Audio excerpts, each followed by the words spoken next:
Hello students, आइए सीखें dictionary क्या है। पाइथन में डिक्शनरी का क्या उपयोग है, आइए जानते हैं। डिक्शनरी सीखने से भी पहले हम जानेंगे लिस्ट क्या है। List is a collection of different values. List क्या है? अलग अलग वैल्यू की कलेक्शन है। लिस्ट में हम अलग अलग टाइप्स की भी वैल्यू रख सकते हैं। ये ज़रूरी नहीं है कि लिस्ट में सारी वैल्यू सेम टाइप की हों। लिस्ट में अलग अलग टाइप की भी वैल्यूज़ रखी जा सकती हैं। इसलिए लिस्ट क्रिएट करने के लिए सबसे पहले हमें लिस्ट का नेम रखना होगा, फिर इक्वल टू साइन डालना है और स्क्वायर ब्रैकेट में वैल्यूज़ लिखनी है।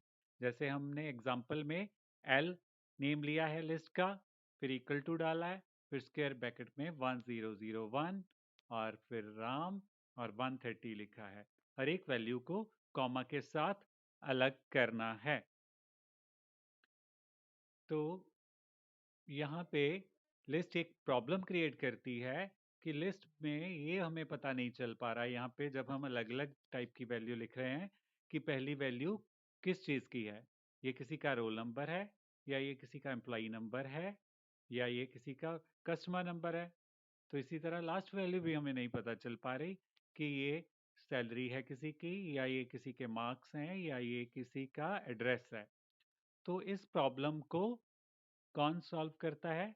डिक्शनरी इस प्रॉब्लम को सॉल्व करती है। Dictionary solves this problem. कैसे? सीखते हैं। सबसे पहले हमने लिस्ट क्रिएट की है। जैसे हमने पहले ही सीखा है कि लिस्ट कैसे क्रिएट करनी है।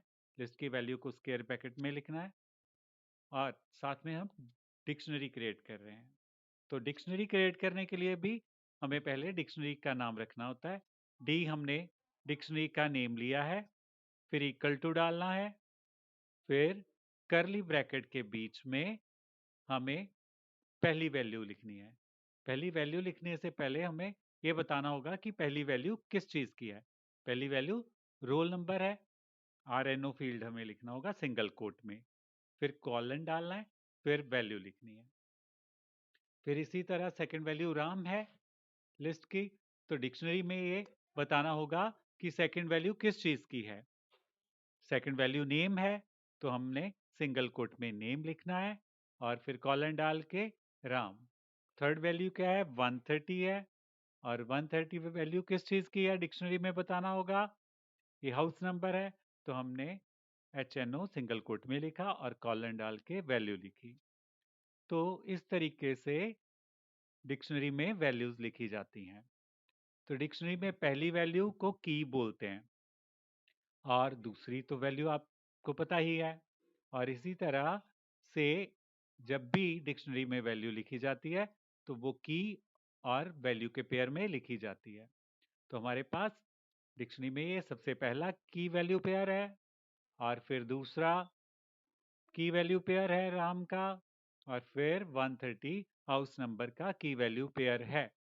तो इस तरह से जितने की वैल्यू पेयर लिखना चाहें हम लिख सकते हैं। तो यहाँ से हमें डिक्शनरी की भी डेफिनेशन क्लियर हो जाएगी कि डिक्शनरी क्या है। Dictionary is a collection of की वैल्यू पेयर। डिक्शनरी जो है उसमें बहुत सारे की वैल्यू पेयर इकट्ठे करके रखे जाते हैं। तो डिक्शनरी आपने सीखी कि कैसे क्रिएट करनी है, और डिक्शनरी की वैल्यूज जो हैं वो की वैल्यू में होती हैं, पेयर में होती हैं, और हर एक की वैल्यू पेयर को कॉमा के साथ अलग करना है और करली ब्रैकेट के बीच में लिखना है। तो प्रोग्राम लिखना कैसे है? तो प्रोग्राम सीखते हैं। सबसे पहले डिक्शनरी का नेम हमने डी रखा है स्मॉल, फिर इक्वल टू डाला है, फिर पहला की वैल्यू पेयर करली ब्रैकेट स्टार्ट करके, फिर कॉमा के बाद सेकंड की वैल्यू पेयर नेम का, फिर थर्ड एड्रेस का हमने की वैल्यू पेयर लिया है, और इस तरह से हमने डिक्शनरी क्रिएट की है।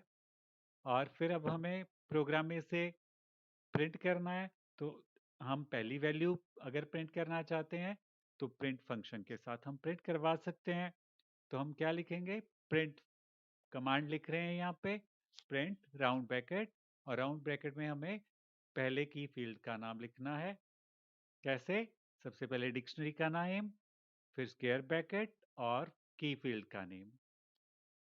इसी तरह सेकंड की वैल्यू पेयर को प्रिंट करने के लिए डिक्शनरी का नेम, फिर स्क्वायर ब्रैकेट, फिर उसके बीच में नेम की फील्ड और राउंड ब्रैकेट प्रिंट की बंद करनी है।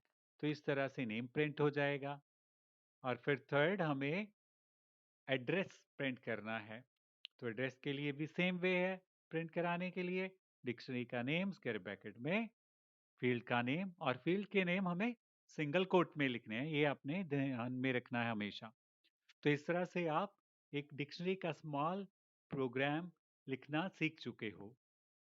तो ये प्रोग्राम सबसे पहले रोल नंबर प्रिंट करेगा, फिर नेम प्रिंट करेगा, फिर एड्रेस प्रिंट करेगा। कुछ इस तरह से आपके पास आउटपुट आएगा 1001 राम और 130। तो आई होप कि आपको अच्छे से क्लियर हुआ होगा डिक्शनरी का उपयोग और डिक्शनरी क्या है और डिक्शनरी और लिस्ट में क्या डिफरेंस है। ये आज के सेशन में यहीं पे स्टॉप करते हुए मिलेंगे नेक्स्ट सेशन में नेक्स्ट टॉपिक के साथ। Till then have a nice time. Thank you.